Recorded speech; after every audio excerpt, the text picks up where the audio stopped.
Todos bienvenidos a Pero esta en lo que me dice algo, tío, me va a meter me va a meter en su Discord para ver si por si me dice algo. nueva edición de Historias Innecesarias. ¿Qué tal? ¿Cómo les va? Es muy probable que, como yo, no hayas visto este caso en la televisión en el momento en el que estaba ocurriendo, porque sencillamente no habíamos nacido.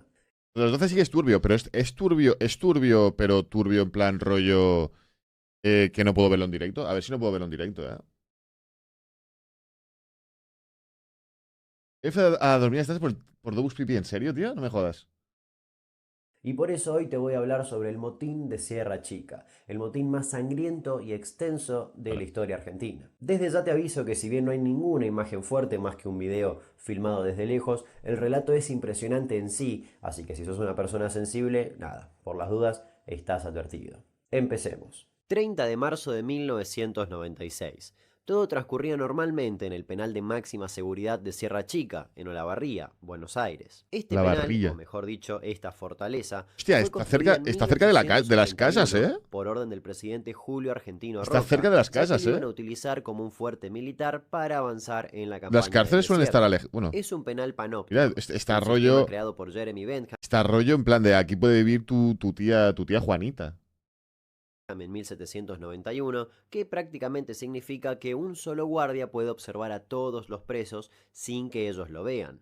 Eso sirve para que los presos crean que son observados todo el tiempo. Meses atrás, en varias cárceles del país, los presos pedían por mejoras. Las condiciones de la mayoría de las cárceles en Argentina no se destacaban, ni se destacan Eso es una idea actualmente, de por olla, ¿eh? ser las más higiénicas y ejemplares. Además, había mucha superpoblación en los penales, por lo que los traslados eran constantes. Diariamente había Ah, denuncias muy hacia los loco eso, jefes y ¿eh? policías por abuso de autoridad y crueldad, y se pedían cambios de condiciones en el régimen ¡Jo, Leon judicial. Mena! Milí barra Esas baja quejas y C se ha protestas rascado la cambiaron cartera Pero, otro todo mes un ¿what? más. mes, Leon y en Mena, parte terminaron muchas desencadenando gracias. un evento que iba Quiero. a quedar en la Te historia como el culo. carcelaria argentina. Se acercaba Semana Santa, cosa que significaba que las medidas de seguridad en el penal de Sierra Chica iban a estar mucho más relajadas. Eso hizo que 12 presos intenten fugarse de la cárcel.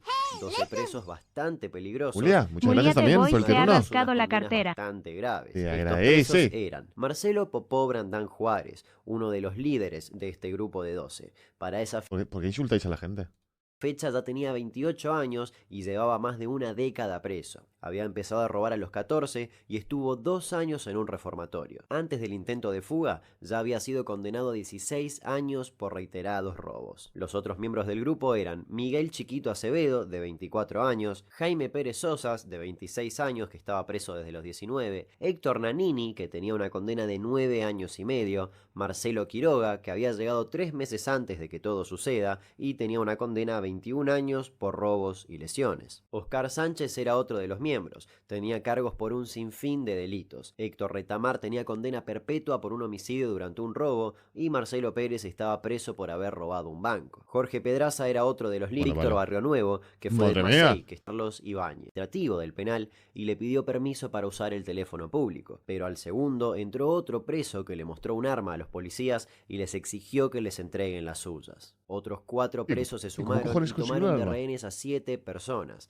Intentaron trepar un muro para escapar de la cárcel, Está feo. mientras otros presos armaban una distracción en la cancha de fútbol del penal, donde estaba el operativo de seguridad más fuerte, pero lo sorprendió el guardia Walter Vivas, que los hizo retroceder con varios tiros, uno de los cuales le pegó en la pierna a uno de los presos. Los presos retrocedieron y se resguardaron Era en un blanca. pabellón Vale, junto a vale. los 7 guardias que tenían de rehenes. El director del penal intentó negociar y los presos le dispararon, pero las balas le pasaron a centímetros del cuerpo. Y exactamente en ese momento se Omega. daba origen al motín de 0MLAB se Sierra ha Chica, rascado la el cartera. más sangriento y extenso de la historia criminal argentina. Además, los presos iban a pasar a la historia como los 12 apóstoles, Gracias. Omega, pues se tira uno. por la Gracias. cantidad que eran y por la Cuida fecha de la federal, religiosa, literalmente. Semana Santa. Para ese momento ya tenían como rehenes a los 7 guardias, a un médico y a 3 pastores evangelistas que habían ido de visita ese día. De Afuera del rehenes. penal la gente ya se iba amontonando. Familiares, medios de comunicación, policías y la jueza María Mercedes Malere. Pasadas 7 horas desde el inicio del motín, la jueza y su secretario ingresaron para hablar con los presos e intentar negociar. Esto es una imagen tomada el día 31 de marzo, están 2 rehenes con un... Bueno, ese que se ve ahí es Marcelo Brandán Juárez, el cabecilla del motín, una de las personas más crueles en lo que fue el motín más grave de la historia penitenciaria de la Argentina. Acá es un momento de la negociación con las autoridades de la penitenciaría y oficiales de Brandán Juárez, que está detrás. Pero la terminaron Ah, pero amenazando cenan con un ahí en arma plan- la cabeza y también los tomaron de rehenes. ¿Qué dices? Siguieron pasando las horas y los presos decidieron liberar a 2 guardias que estaban heridos, pero a cambio pidieron el ingreso de otros 4 policías. Sus órdenes se cumplieron. Pero había otro detalle, lo que iba a hacer que este motín sea tan sangriento.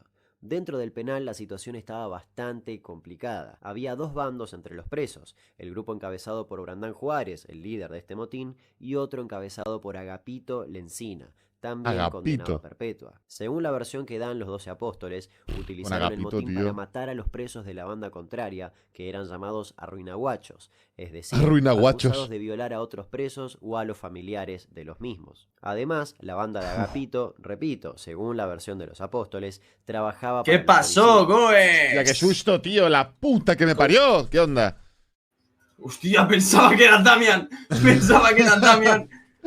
Me ha saltado aquí Damian Cook diciéndome buenos días, buenas noches. Hostia, tío, qué susto me has dado. Estaba viendo aquí también yo al Damian tío, la historia de los 12 apóstoles.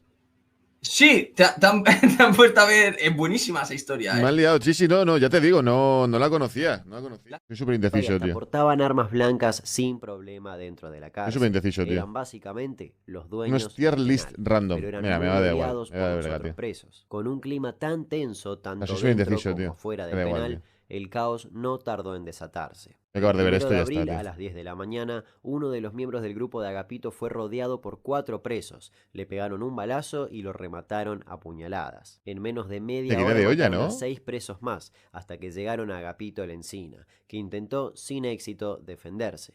Le pegaron un tiro en la nuca y lo apuñalaron varias veces. Lo decapitaron y jugaron al fútbol con su cabeza. Según relatos de los mismos presos, la cabeza se movía lento, como si fuese de plomo. Incluso hasta armaron un arco y gritaban los goles. No contentos con eso, arrastraron los 7 cuerpos hasta el ¡Hostia! pabellón de castigo, donde los descuartizaron con un hacha, con ayuda de un preso a quien le decían King Kong, que cuando estaba libre trabajaba en un frigorífico. Con la cabeza de otro cadáver simulaban jugar al golf. Buscaron ollas y trasladaron los pedazos de los ¿Pero qué cuerpos en dices, ellas tío? hasta la panadería del penal. Ahí los incineraron en el horno para eliminar las pruebas y después tomaron una decisión insólita. Hicieron empanadas con la carne de la nalga de uno de los muertos. Acto seguido las pusieron en la ladera. Al otro día se las Ya. sirvieron a los guardias y cuando la terminaban de comer les decían: tiene un gusto dulce, ¿viste? Te estás comiendo un chorro. Ahora vas a ser mejor persona. Me enteré que a Gapo lo habían matado, dijeron que lo habían hecho en comida.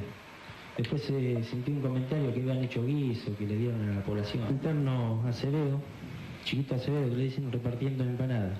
Bueno, vienen, los dejaron 2 empanadas ahí, me como una. Después vienen ahí riéndose y dice, ¿comiste la empanada, guacho? Sí, le digo, estaba linda, estaba dulce. Bueno, dice, te comiste un preso.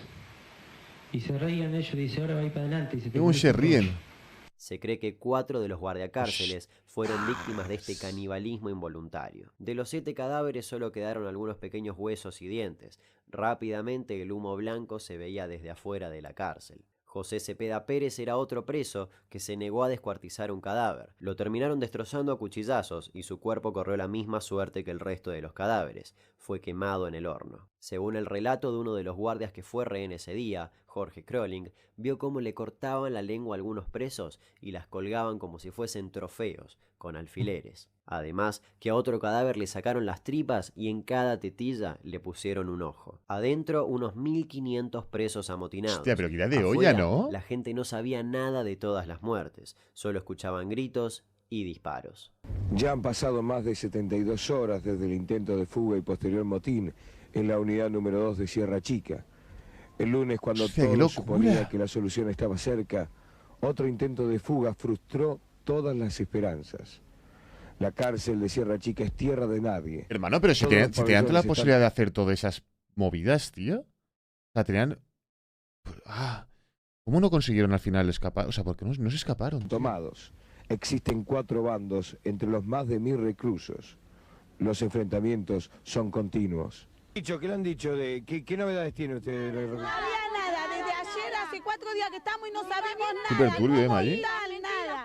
Los anotan para que lo queremos tranquila y nada más. No pasamos. al oído del señor Dualde esto. Mientras Creo que continúa... alguien se acercara a alguien al micro y gritará ¡Boca, boca, boca! Sería brutal, sinceramente. Lo mejor que iba a ser. Los diálogos entre reclusos y autoridades, la situación sigue siendo estacionaria en el penal de Sierra Chica.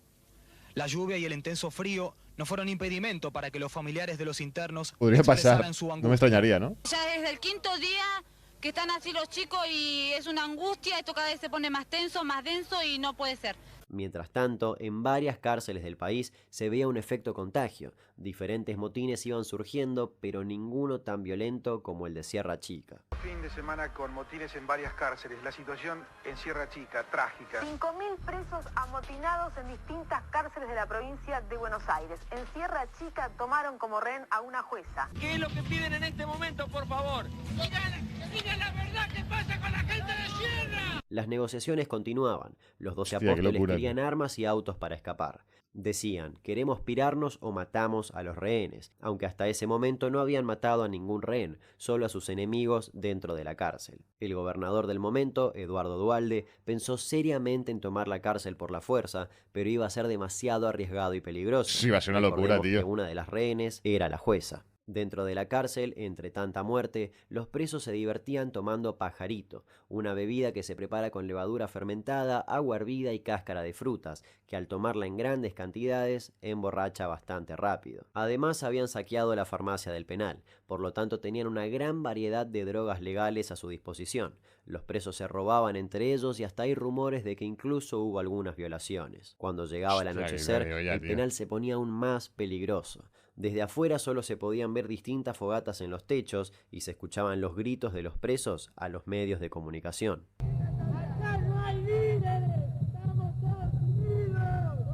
¿Cómo está la jueza? ¡Hay rehenes heridos! ¿Cuántos? Si la policía entra, matan a los rehenes. ¡Sí! Es la única que nos queda.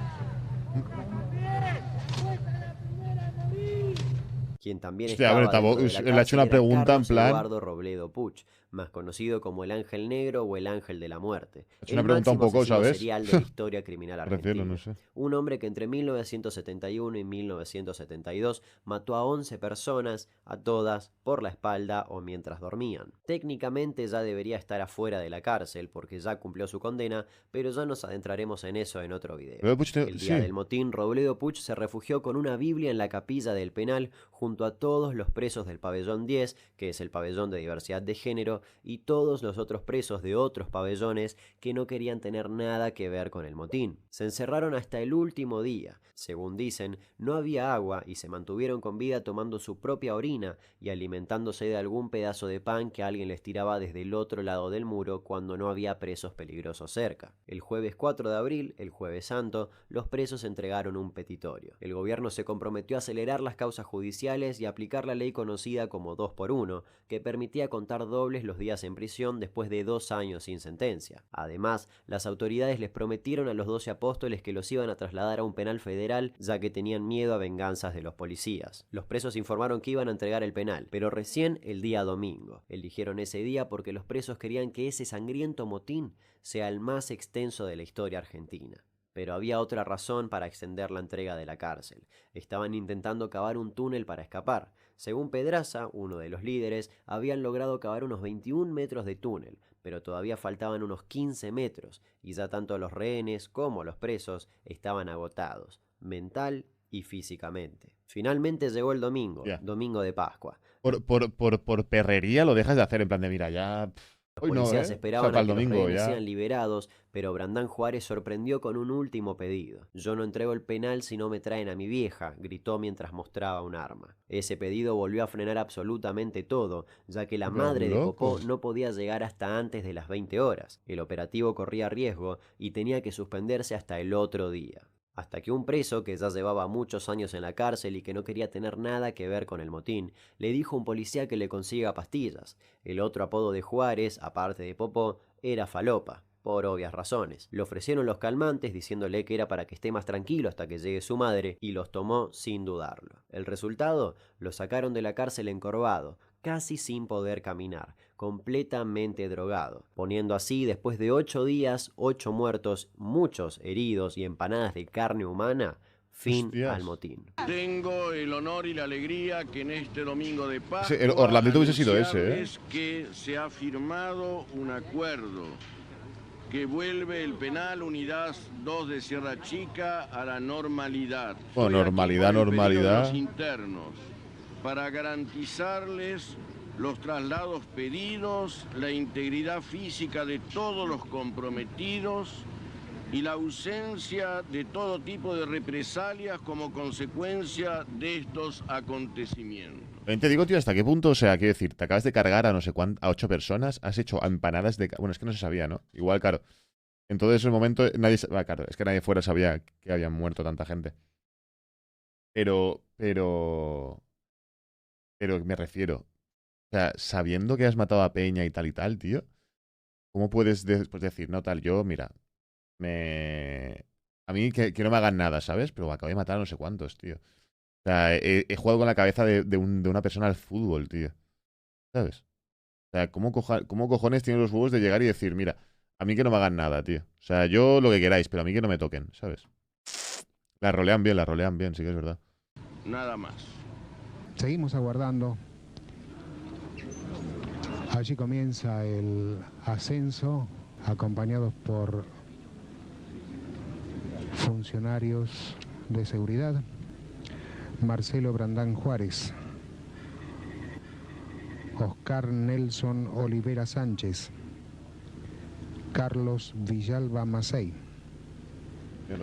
Héctor Cócaro Retamar, sí, jugaron al fútbol con una cabeza. Marcelo Villaseco Quiroga y Héctor Galar Zananini, quienes a bordo de esta unidad del servicio penitenciario son trasladados a su pedido a la unidad 16 del Servicio Penitenciario Federal. Exactamente. Último de los reclusos que acaba de salir. En el momento del fin del motín está saliendo la jueza. María de las Mercedes Maler en el momento en que va a ser liberada. El abrazo con sus compañeros, con otros jueces y con las autoridades del gobierno bonaerense que fueron a negociar y a rescatarla. Se escuchan aplausos en su interior y vemos salir a los primeros rehenes. Ahí están saliendo tras este acuerdo logrado. Vemos en efecto entonces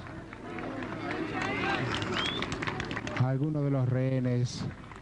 No apreciamos desde este lugar. Bueno. Allí hay abrazos, reencuentros. De una cárcel por el 14 de 2000 comenzó el juicio. Fue hecho dentro de una cárcel por la peligrosidad de los acusados. Fue televisado y los apóstoles estuvieron dentro de celdas a unos 200 metros de los jueces, custodiados por unos 120 policías y varios perros. Nacionalidad Argentina. Último domicilio Brandán Juárez, Miguel Ruiz, Víctor Esquivel, Jorge Pedraza, Miguel Acevedo y Juan Murgia Canteros fueron condenados a cadena perpetua. No soy culpable, señor, de homicidios, hechos dolosos, repugnantes y aberrantes.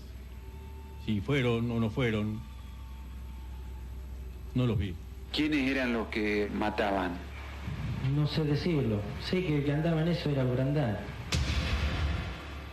Con todos estos cadáveres, ¿qué hicieron? Y ellos agarraron y lo descuartizaron. En la olla se veían los pedazos de... Hostia, los propios presos estaban sapeándolo, ¿eh? Se veían brazos y un cuerpo entero dentro de una olla no va a mostrar un brazo, tanto descuartizado para que entre dentro de una olla. Fuimos llevados al sector de la terraza del penal. En la terraza fuimos colocados contra un paredón,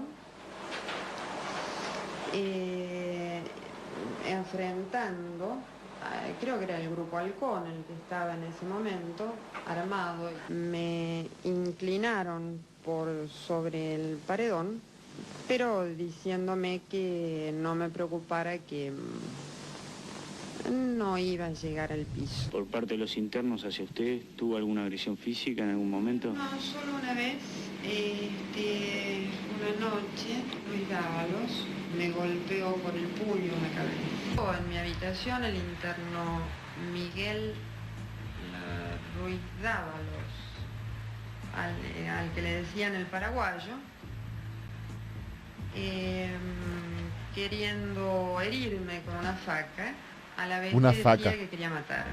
Otros 12 presos recibieron Fuiste penas más faqueado. bajas y 6 terminaron absueltos. Hoy en día Jorge Pedraza tiene unas 5 reclusiones perpetuas. Pero mira eso, tío. Estaba Pero si parece una chatarrería eso, tío. alojado en Rawson, Chubut, pero fue trasladado a Seiza. Juan José Murgia Cantero ya salió del penal y hoy en día es remisero en La Plata. Aseguró estar curado de sus delitos. Brandán Juárez, que también tenía cadena perpetua pero quedó en libertad después de 14 años preso, volvió a ser detenido 3 meses después por asaltar y secuestrar al dueño de una fábrica de pañales. Hoy en Pero, tío, pero ¿cómo? Escúchame, tío, de verdad. O sea, pero, tío. Se secuestra a un jefe de una fábrica de pañales, tío. Pero esto es puto verdad, nano. Pero los sueltan a todos, tío. Claro, es que, a ver, realmente si no hay cuerpo, o sea, si no hay cuerpo, no hay delito, ¿no? Por así decirlo. Así es que esa es la putada. Se los comieron, o sea, literalmente, los hicieron polvo. Si no encuentran los cuerpos, no hay un delito como tal. Alguien puede decir, mira, sí están muertos, pero ¿dónde están? A saber. Es una idea de olla. Entonces no sé cómo... No sé, de perpetua a 14 años no sé qué pasó, ¿sabes?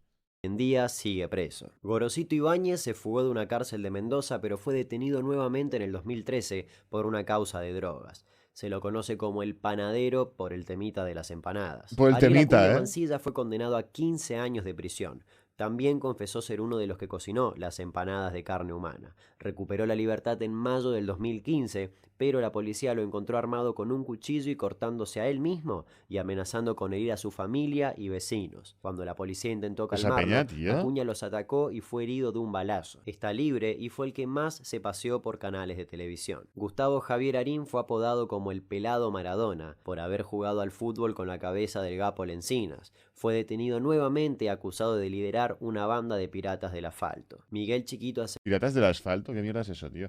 Pero, es que no entiendo, tío. ¿Cómo sacas a toda esa peña? Todos detenidos otra vez. Y encima son retrasados, tío. Se los detienen de nuevo. Coño, hazlo bien, por lo menos.